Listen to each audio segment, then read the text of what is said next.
ये वर्णन करते हैं कि एकादशी व्रत को हरितोष व्रत कहते हैं। भगवान की प्रसन्नता के लिए, हरिजू की प्रसन्नता के लिए एकादशी व्रत रहा जाता है। प्रायः समस्त वैष्णवजन रहते हैं। जो रसिक जन प्रियाजू के चरणों के अनन्य हैं, उनका एक ही व्रत है, श्यामा श्याम की 8 पहर उपासना करते हुए अपनी मन वृत्ति को श्यामा श्याम में समर्पित करना। यहाँ ज्ञान ध्यान व्रत कर्म जीते सब काहो में नहीं मोहि प्रतीति, रसिक अनन्य निशान बजायो एक श्याम श्यामा पद प्रीति। पर जो एकादशी व्रत रहते हैं परम धन्य है, वो हरितोष व्रत है। अब एकादशी व्रत का नियम क्या है और कैसे एकादशी व्रत का फल मिलता है, कई बार चर्चा हुई। बहुत सुंदर तस्मा शास्त्रम प्रमाणम ते, शास्त्र प्रमाण के अनुसार श्री सनातन मुनि बोल रहे हैं, अथ ते नियमान वच्मि व्रते ह्रस्मिन् दिनत्रये, कास्यम मानुषम मसूरान्नम चणकांको द्रवास्तथा, शाकम मधुपरान्नम च पुनर्भोजन मैथुने, दशम्याम 10 वस्तूनि वर्जयेत वैष्णवः सदा।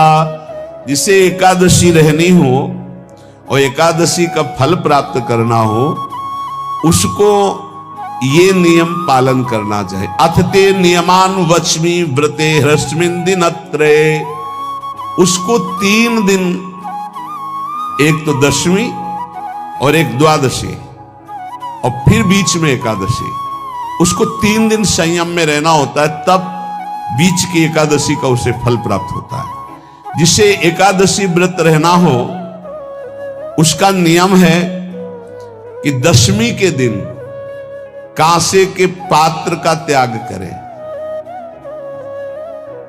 वैष्णव सिद्धांत है कि कभी जिसमें मांस बना उस रसोई का भोजन न ग्रहण करे। मसूर की दाल, चना की दाल, कोदो और कोई भी शाक, शहद, दूसरों का अन्न, दोबारा भोजन और मैथुन, ये दशमी के दिन त्याग दे। एक बार दशमी के दिन भोजन करे 24 घंटे में, क्योंकि एकादशी रहना है। कांसे का पात्र, जिस रसोई में मांस बना उसके भोजन का त्याग, मसूर की दाल, चना, कोदो, शाक, मधु अर्थात शहद और दूसरे के द्वारा दिया हुआ भोजन और दोबारा भोजन और मैथुन क्रिया, इनका दशमी के दिन कभी भी प्रयोग ना करें। इन 10 वस्तुओं से वैष्णव दूर रहे दशमी के दिन। फिर एकादशी के व्रत में, ये पीछे तो हम वर्णन कर ही चुके हैं, कहीं नहीं आया या कुटू का वो कचौड़ी पकौड़ी और सिंघाड़ा का हलवा और ये दुनिया के खीर और सब। एकादशी के दिन किसी भी तरह की गेम आदि क्रीड़ा ना खेले। जैसे अब आज व्रत है तो बैठे हैं अपना मोबाइल में गेम खेल रहे हैं, ऐसा कोई भी क्रीड़ा नहीं। द्वैत क्रीड़ा, किसी भी तरह का गेम, ये सब खेल नहीं। द्वित क्रीड़ाम च निद्राम च तांबूलम दंत धावनम, परापवादम पैशून्यम स्तेयम हिंसाम तथा रतिम, कोपम हृत वाक्यम च एकादश्याम विवर्जयेत। एकादशी के दिन उपासक को चाहिए कि वो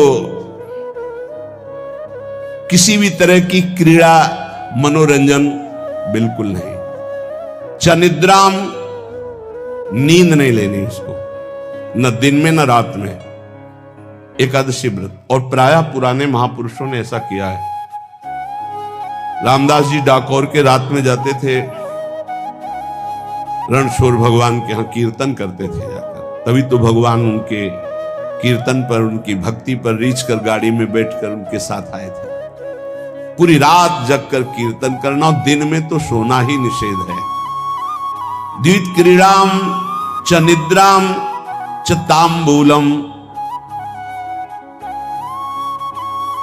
पान खाना निषेध है एकादशी को, बिल्कुल नहीं। जो व्रत रह रहे हैं। और दंत धावनम, वृक्ष से तोड़कर जो दतून की जाती है एकादशी के दिन है। परापवादम, दूसरे की निंदा करना, चर्चा करना नहीं, अर्थात अधिकतर मौन व्रत धारण करे एकादशी के दिन। पैशून्यम, चुगली करना। स्तेयम, कोई चोरी करना। हिंसाम, वाणी से, शरीर से, मन से किसी को दुख पहुंचाना। रतिम, अर्थात भोग करना, मैथुन करना। कोपम, किसी के ऊपर गुस्सा करना। अनत वाक्यम, झूठ बोलना। एकादश्याम विवर्जयेत, एकादशी के दिन ये नहीं करना चाहिए। एकादशी को एक बार कुछ फलाहार शुद्ध, अगर आपके पास कोई व्यवस्था नहीं तो थोड़ा दूध है, जल है, ऐसे आप लेकर, या थोड़ा सा फल ले लिया, थोड़ा सा फल लेकर के प्राण पोषण, एक दिन में मर नहीं जाओगे। कितने तो निर्जला एकादशी रहते हैं, हर एकादशी निर्जला। पूज्य श्री मथुरा दास जी निर्जला ही रहते थे हर एकादशी। चलो भैया आपकी सामर्थ्य नहीं तो जल 2-4 बार ले लो, एक बार थोड़ा सा दूध और फल ले लो, चल जाएगा काम, प्राणों का पोषण हो जाएगा। ये आचरण न करे और एक बार कुछ आहार ले ले, वो भी शुद्ध भगवद अर्पित प्रसाद। फिर द्वादशी को काश्यम, मांसम, शुराम, छौद्रम, तैलम, वितथ भाषणम, व्यायामम च प्रवासम च पुनर्भोजन मैथुने, अस्पृश्य स्पर्श मासूरे, द्वादश्याम द्वादश त्यजेत। कांस के पात्र में द्वादशी को भी भोजन न पावे। जिस रसोई में मांस बनाओ उसमें आहार न ले। किसी भी तरह का नशा द्वादशी को न करे। शहद न पाए, तेल के बने पदार्थ न पाए, मिथ्या भाषण न करे और बहुत शरीर का व्यायाम न करे, बहुत थकावट वाले कार्य न करे। दोबारा भोजन न करे, एक बार द्वादशी को भी भोजन पवित्र। मैथुन न करे, जिसका स्पर्श नहीं किया जाता ऐसे पदार्थों का स्पर्श न करे। और मसूर की दाल न खाए। द्वादशी को जो इन नियमों का पालन करता है, दशमी द्वादशी ऐसे और एकादशी ऐसे, तब उसे एकादशी व्रत का फल प्राप्त होता है। जो इस पद्धति से एकादशी, ये जो मनमानी है सब नहीं, हर पदार्थ मिल जाएगा आपको फलाहार में। हर पदार्थ हमको बताया गया कि आपको जो चाहो वो सब पदार्थ फलाहार का। अरे भाई, हरितोष व्रत है तो हरि प्रसन्नता के लिए एक दिन भूखे रहने बहुत आनंद आता है। पहले भगवत कृपा से ऐसी गंगा जल पी करके कुछ दिन, फिर कभी कभी निर्जला एकादशी का भी आनंद। बड़े संन्यास मार्ग में थे तो बड़े संयम से सब शास्त्रीय पद्धतियों का निर्वाह होता था। उपासक को चाहिए कि इन नियमों से व्रत का अनुष्ठान करे, मनमानी आचरण न करे। सबसे प्रार्थना जो एकादशी रहते हो, हरितोष व्रत इसे कहते हैं, भगवान की प्रसन्नता के लिए रहा जाता है, रहना चाहिए। जो अपनी आचार्य परंपरा में हैं, जैसे जिनका सिद्धांत है, पर रहने का सिद्धांत ये श्री सनत कुमार जी वर्णन, श्री सनक जी महाराज, ये सनत कुमार जी वर्णन की। सनक जी महाराज कह रहे हैं, यदि भगवान का आश्रय नहीं, सत्संग नहीं है, तो इन 4 में से एक हो तो नाश कर देता, फिर चारों हो तो सर्वनाश हो जाता है। यौवनम धन संपत्ति, प्रभुत्व विवेकता, एकैपमप्यनर्थाय किमु यत्र चतुष्टयम। यदि सत्संग नहीं है, यदि भगवद आश्रय नहीं है, खूब धन हो, जवान अवस्था हो, और बढ़िया पद मिला हो, प्रभुत्व चलता हो और अज्ञान हो, फिर क्या कहना है? बोले ये चारों जहां मौजूद होते हैं वहां सर्वनाश का खेल शुरू हो जाता है। अगर इनमें से एक हो तो सर्वनाश करने में पर्याप्त है, और अगर चारों हो तो फिर क्या कहना है? यौवनम, जवान हो, धन संपत्ति, खूब रुपया पैसा हो, प्रभुत्व, कोई पद हो, कोई अधिकार हो बड़ा, फिर अविवेकता और अज्ञानी हो तो बोले एक नाश कर देगा, फिर चारों तो नाश ही कर देंगे। अगर सत्संगी है तो ये चारों महान कार्य कर देंगे। क्या यौवनम, जवान है, खूब दूसरों की सेवा, मेहनत पूर्वक धन संपत्ति कमाकर माता पिता की सेवा, परिवार की सेवा। ये माता पिता, हमारा वेद कहता है मातृ देवो भव, तैत्तिरीयोपनिषद, मातृ देवो भव, पितृ देवो भव, आचार्य देवो भव, अतिथि देवो भव, यान्य नवद्यानि कर्माणि तानि सेवितव्यानि नो इतराणि, यान्यस्माकः सुचरितानि तानि तोयोपास्यानि नो इतराणि, ये के चास्माच्छेयाः सो ब्राह्मणाः तेषां त्वया स्नेन प्रश्वसितव्यं, श्रद्धया देयम् अश्रद्धया देयम्, श्रिया देयम् ह्रिया देयम् भिया देयम् संविदा देयम्।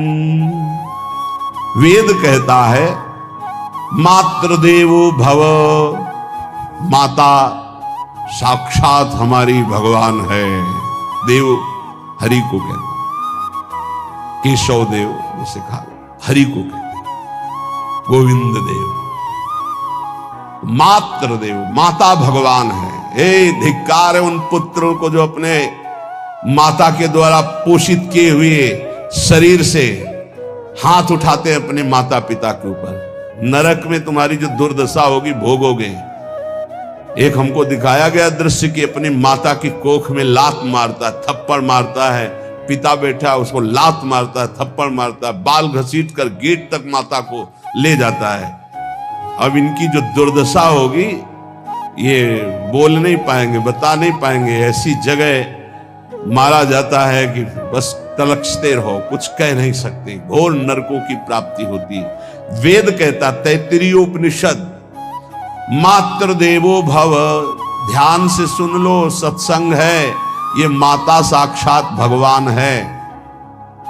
अगर तुमने मारा वाह भर करके इसके आंसू गिरे, जितने आंसुओं की बूंद से भूमि के कण भींजेंगे उतने कल्प तक नरक भोगोगे। ध्यान रखना, तुम्हारा कभी यश, कभी कीर्ति, कभी श्री, कभी हिरी, ये कभी तुम्हारे उदय नहीं हो सकती। तुम्हारा सर्वनाश हो जाएगा अगर मां पे हाथ उठाया।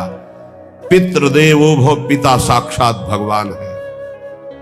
देखो भगवान अवतरित हुए तो प्रात काल उठ के रघुनाथा, मातु पिता गुरु नावहि माथा। आचार्य देवो भव, माता साक्षात भगवान है, पिता साक्षात भगवान है, आचार्य गुरुदेव साक्षात भगवान है।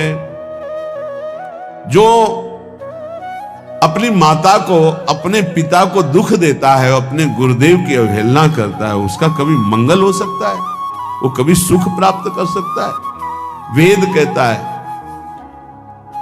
जो निर्दोष कर्म करते हुए धन कमाकर, कैसा कर्म? निर्दोष कर्म करते हुए धन कमाता है और उस धन से अपने बूढ़े माता पिता और गुरुजनों की सेवा करते, जीवन धन्य है। धिक्कार है उस पुत्र को, धिक्कार उस जवानी को, धिक्कार है उस धन को, धिक्कार उस बुद्धि को जिसको ये सब प्राप्त होने पर भी अपने बूढ़े माता पिता को दर दर के भटकने के लिए विवश कर देते हैं, जो अपने बूढ़े माता पिता को कष्ट देते हैं। जहां वेद कह रहा है मातृ देवो भव, पितृ देवो भव, आचार्य देवो भव, अतिथि देवो भव, चार बातें कही। अतिथि देवो भव, अगर बिना परिचय के कोई आ गया, कह रहा भूखा हूं, भोजन पवा दो, भगवान पधारे हैं, हम कह रहे मत अंदर आने दो, गेट के बाहर पवा दो, तुम्हारा संशय, पर उसे भूखा मत जाने दो। अतिथि देवो भव, जो निर्दोष कर्म करके अर्थ कमाकर अपने माता पिता गुरुजनों की सेवा करता है, उसी का जीवन धन है। पशुवत आचरण, मनुष्य शरीर प्राप्त करके राक्षस आचरण, राक्षसों की यही पहचान होती है। माँ नहीं मातु पिता नहीं देवा, साधुन ते करवा वही से